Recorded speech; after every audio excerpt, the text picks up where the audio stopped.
For those comments. First of all, I would like to thank my family, for without them I wouldn't be here where I am today. Life has a way of teaching you lessons in ways you would never expect. One life lesson I learned here at ASU began when I was knocking on doors in Arkansas.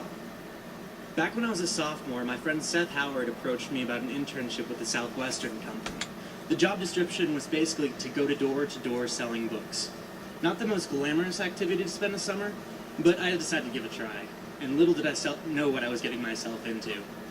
The schedule was intense. We sprung out of bed every day at 6, took a cold shower, ate breakfast, and around 8 o'clock every morning, we started knocking on doors and did not stop until 9 o'clock that night. Throughout the day, it was easy to get discouraged. Every day I heard the words no or not interested about 10 times as many as I did heard the word yes. It was very easy to get discouraged and upset each time you get rejected or when the doors slammed in your face. However, I learned it wasn't the no's that affected my attitude, it was the way I reacted to them.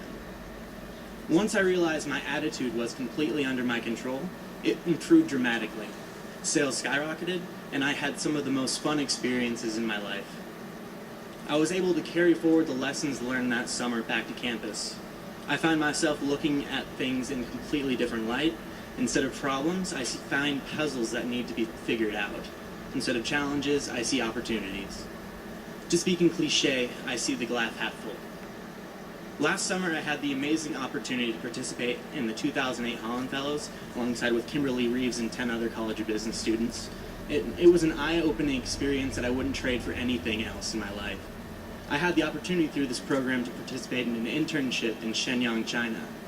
And this was an amazing opportunity. However, it was not easy being a different country where I didn't speak the language, and for such a long period of time. I was able to apply the skills I learned selling books door to door in Arkansas to my internship in Shenyang by putting a positive light on the situation. I took the experience as an opportunity to gain insight on a culture that was so different from our own, and got to live firsthand with a Chinese family and live the life they lived. And I thank the Walker College of Business for that great opportunity. And I would like to end with a short little story about an old woman with a great attitude. A very old lady looked in the mirror one morning. She had 3 remaining hairs on her head. And being a positive soul, she said, "I think I'll braid my hair today." So she braided her 3 hairs, and she had a great day. Some days later, looking in the mirror one morning, she saw that she had just 2 hairs remaining. 2 hairs. I think I'll fancy a center parting this morning. And as ever, she had a great day. A week or so later, she saw that she had 1 hair left on her head. 1 hair, huh? She mused. I know, a ponytail would be perfect. And again, she had a great day. The next morning, she looked into the mirror, and she was completely bald. Finally bald, huh? How wonderful. Now I don't have to waste any time fixing my hair in the morning.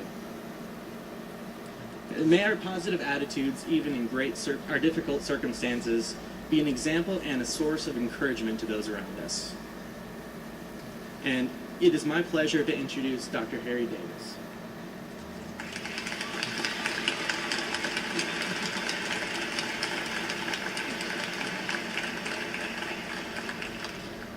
Good afternoon, students, parents, faculty, special guests. I have the distinct honor this afternoon of introducing our commencement speaker, Mr. Kim Price. He's not only a great friend of mine, he's a great friend and a graduate from the Walker College of Business. Mr. Price has been president and CEO of Citizens South Bank in Gastonia since 1997. Citizens South has 15 full-service offices and has about $800 million in assets. He's also the chairman of the board of the North Carolina Bankers Association. Mr. Price thinks outside the box and is a great example of the kind of leaders that have made this such a great state. Several months ago, he was featured as a hometown hero on the NBC Nightly News and in an article in the Washington Post newspaper and several other media outlets. He came up with the great idea of taking TARP funds and using it to offer low-rate mortgages with no closing costs to homeowners who did business with builders and developers who were customers of the bank. In other words, his bank would use the funds to help builders and developers as well as home buyers. As the Washington Post said, and I quote, "He was anxious to use the funds in a visible way to benefit his community and his customers," end quote.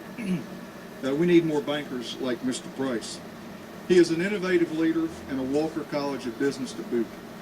His beautiful wife Kay is here, and their two children, Archer and Avery. Please join me in welcoming Mr. Kim Price.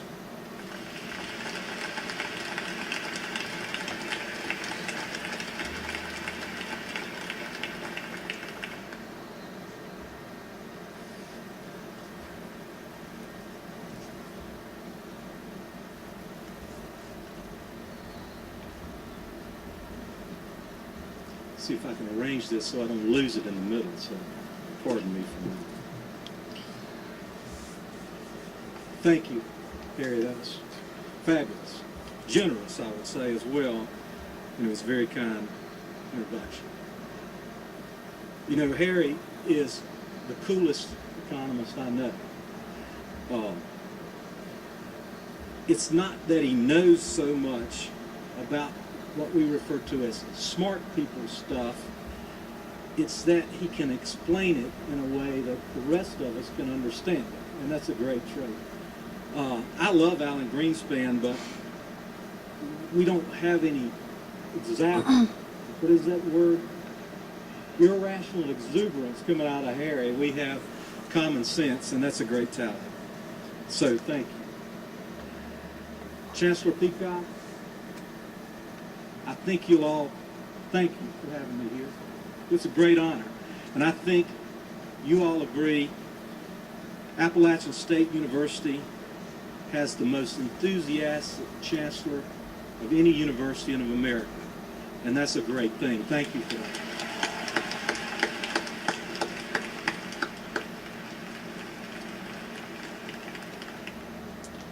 Board of Trustees, distinguished faculty, parents, family, friends, and most of all, candidates for graduation. While traditionally commencement ceremonies are conducted as a means to honor and celebrate the accomplishments of the graduates, I'm going to ask all of you to allow me to broaden that scope just a little bit today. You see, in addition to honoring the accomplishments of the graduates, I would suggest that the graduates are also honoring many of you who came here to celebrate the culmination of many years of their work. I think you'll understand my point as we progress.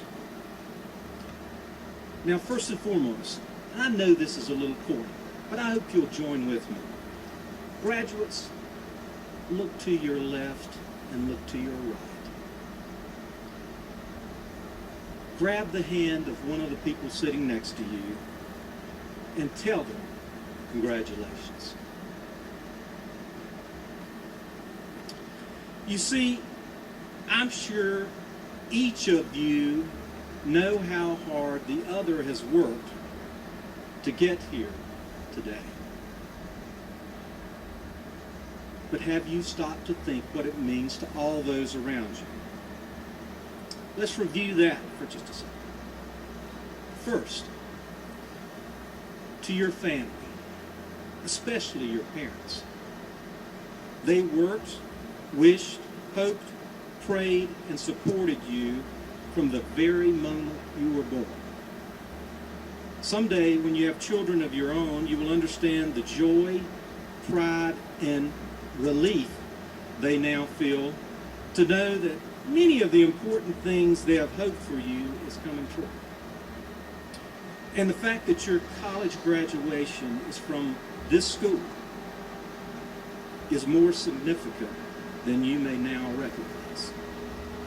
This school, Appalachian State University, is a very special place. Just observe past graduates, years and decades after they leave this place. They maintain friendships, business and professional relationships, and some families even vacation together. They encourage and support one another. You have that now, and you will continue to have it the rest of your life. You can enhance it by the degree of effort you put forth, but regardless, you will be known and identified as an Appalachian State graduate the remainder of your life.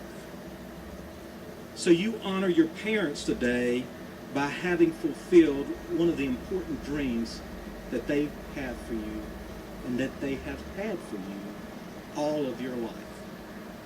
So I know you're going to thank your parents tonight or immediately following the ceremony. Second, you honor your professors and the faculty members by virtue of your graduation day. Think how proud they feel for having contributed to your success. The professor who helped you after class because maybe you, like I, struggled a little with statistics, or the professor who provided a little extra attention because the calculus was a little unthinkable. But remember sort of the high five you got when you got it. Remember the feeling? It's adrenaline rush. Certainly they're proud of you. And also proud of themselves. You have contributed to their life's work and made it more meaningful.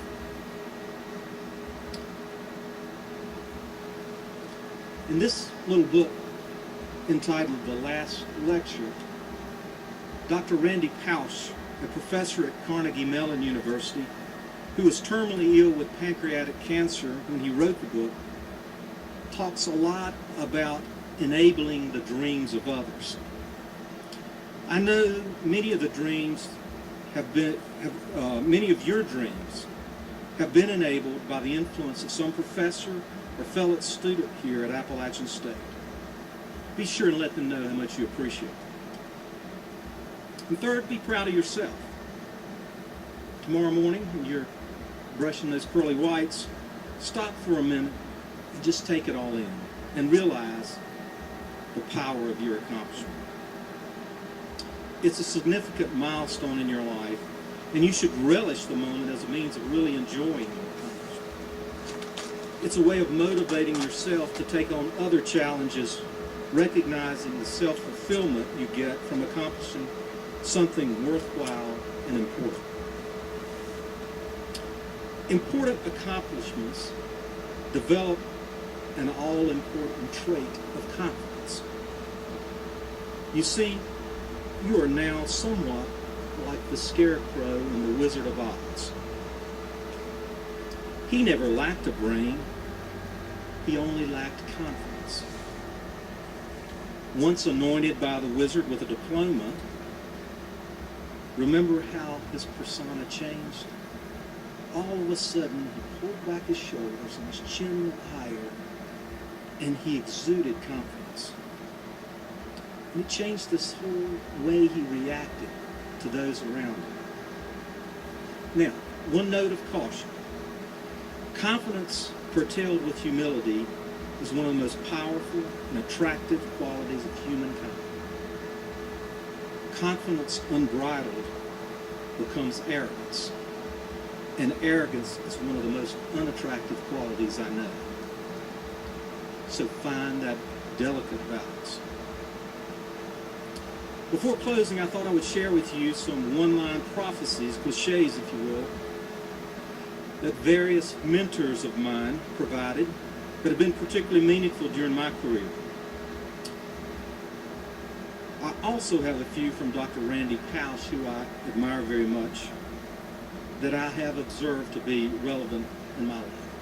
You see, really, the management team of our bank is sort of tired of hearing this stuff, so I'm just glad to have a new audience to share with. So thank you for indulging me. I'll give them to you sort of in David Letterman style. Number 5, dance with the one who brung you. As one grows older, I think the value of loyalty becomes increasingly precious. Number 4.